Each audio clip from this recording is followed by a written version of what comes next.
ઘાવડિયા checkpost ઉપરથી અશોક લેલન ગાડીમાં gypsum પાવડરની થેલીઓની આડમાં સંતાડીને લઈ જવાતો 17 લાખ રૂપિયા ઉપરાંતની કિંમતનો વિદેશી દારૂનો જથ્થો ઝાલોદ પોલીસે ઝડપી પાડી ટ્રક સહિત કુલ 27 લાખ રૂપિયા ઉપરાંતનો મુદ્દામાલ કબજે કર્યો છે.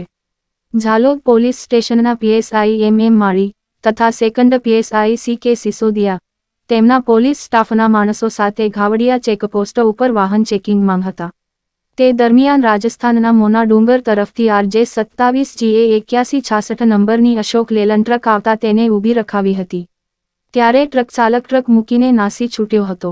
પોલીસે ટ્રકમાં તપાસ કરતા ટ્રકમાં જીપ્સમ પાવડરની થેલીઓની આડમાં સંતાડીને લઈ જવાતા ભારતીય બનાવટના વિદેશી દારૂની 326 પેટીઓ મળી આવી હતી.